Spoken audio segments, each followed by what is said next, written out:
Assalamualaikum warahmatullahi wabarakatuh dan salam sejahtera kepada semua.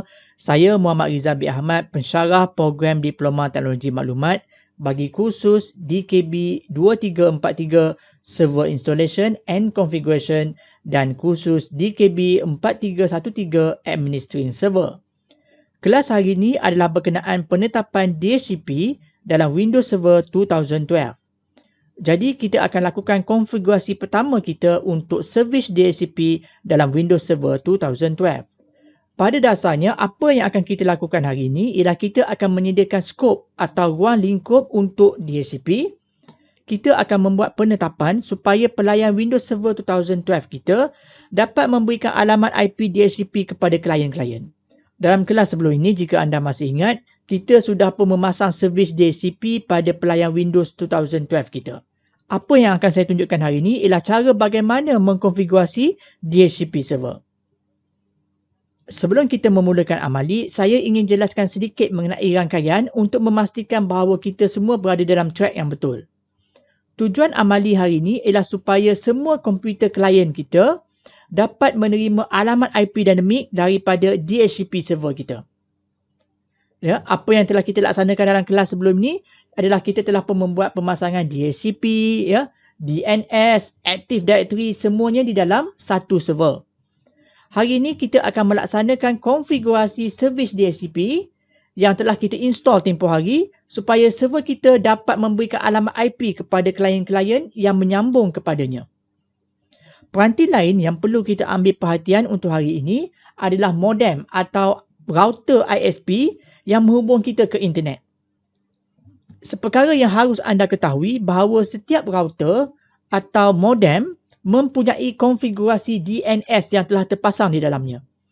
Konfigurasi DNS untuk modem atau router ini menyambung ke DNS di internet untuk membolehkan kita mencari laman web seperti google.com, facebook.com, microsoft.com. Ya.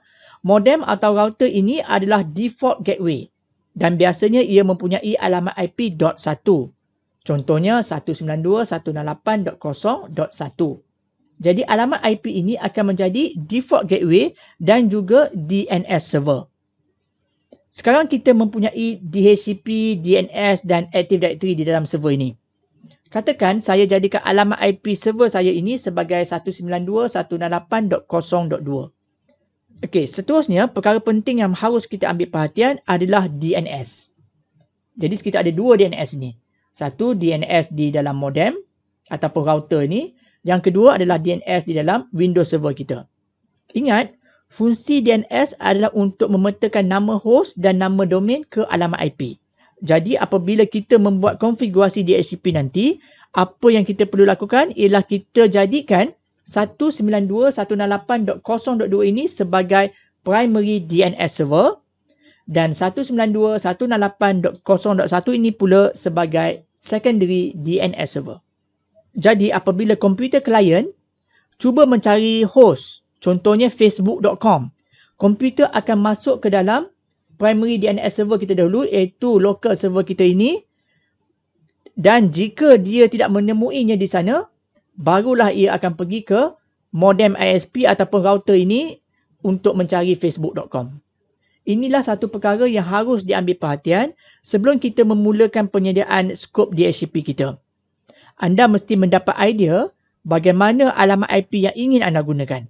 Kita juga harus ketahui peranti-peranti apa yang ada di dalam rangkaian dan alamat IP apakah yang harus diberikan kepada mereka.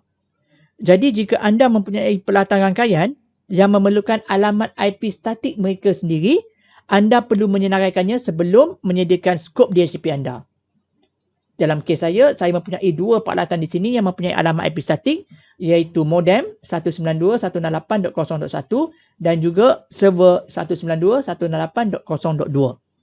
Mari kita terus ke komputer server kita. Perkara pertama yang perlu kita lakukan ialah kita perlu memastikan bahawa server kita mempunyai alamat IP statiknya yang tersendiri. Untuk itu, kita bawa cursor ke sudut kanan atas skrin dan hover di kawasan ini sehingga search muncul. Pilih settings dan typekan network. Pilih network and sharing center. Kemudian klik change adapter settings. Jadi ini akan menunjukkan kepada kita network connections kita. Sekarang seperti apa yang dapat dilihat di sini, saya mempunyai sambungan Ethernet di sini. Right click dan pilih Properties.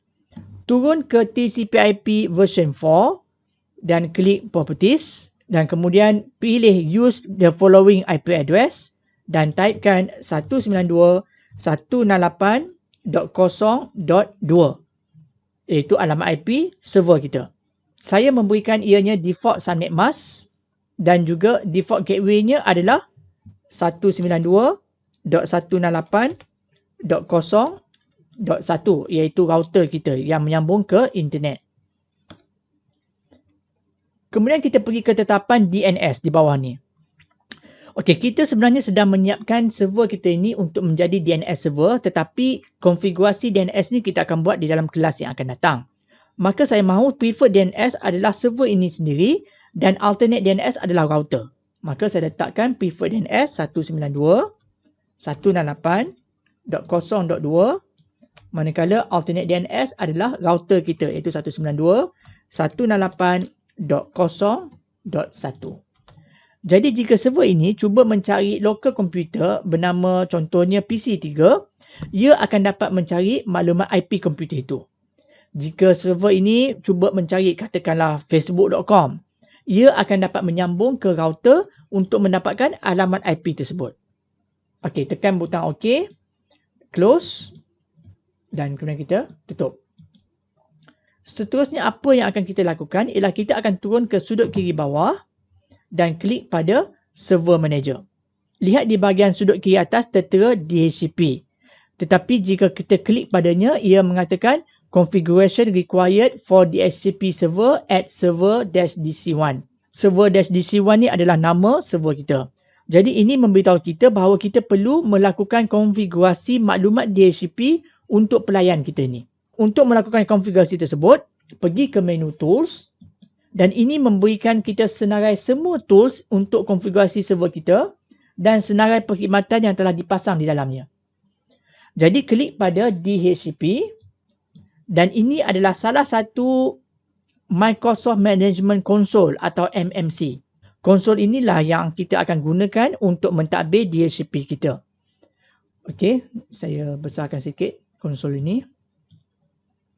Okey, lihat pada bahagian kiri konsol kita bahawa kita mempunyai satu server iaitu server-dc1.kvepo.com.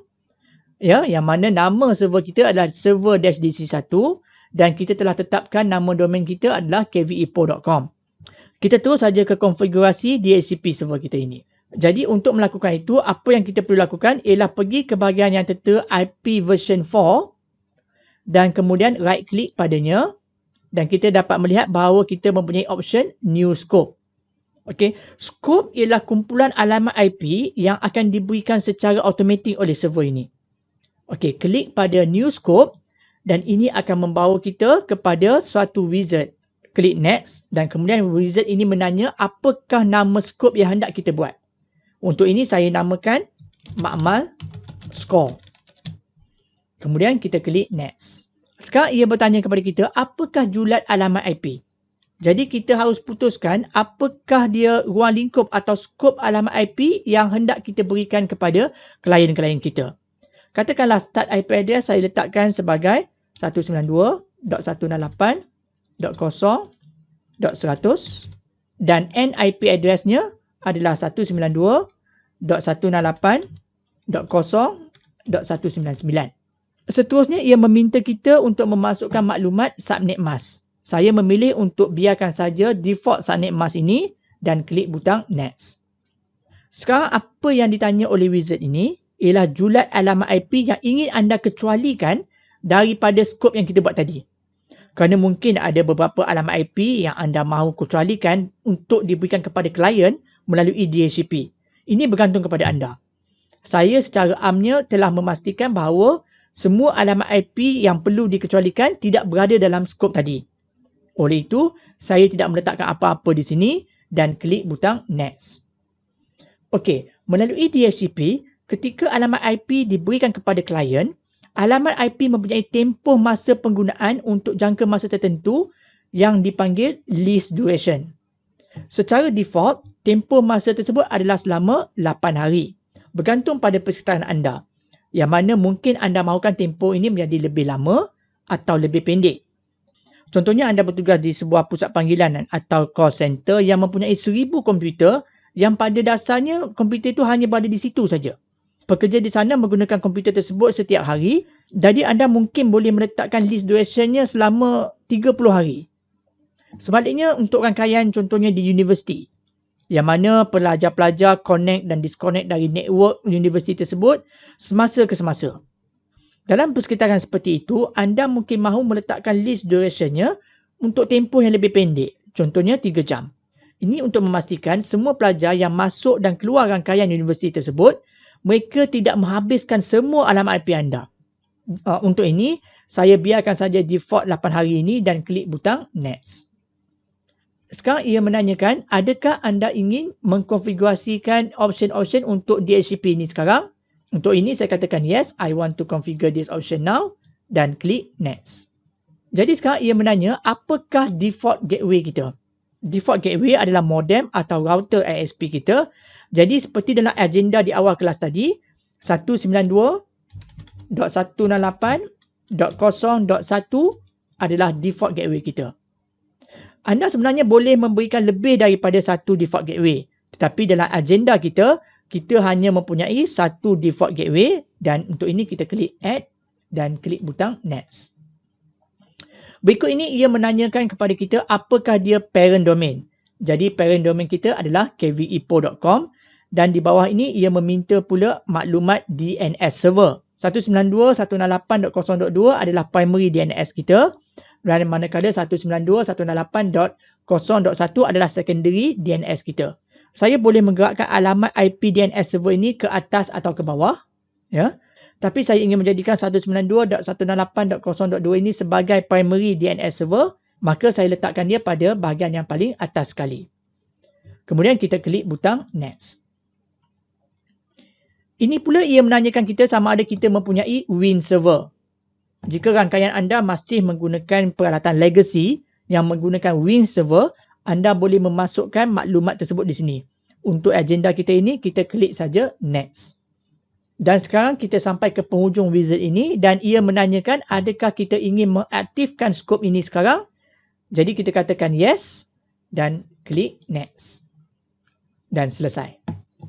Jika saya expand IPv4 ini sekarang, kita mempunyai skop makmal skor ini dan kemudian kita mempunyai beberapa maklumat tambahan di bawah ini. Ya, antaranya adalah address pool kita, address leases dan pelbagai lagi maklumat di bawahnya.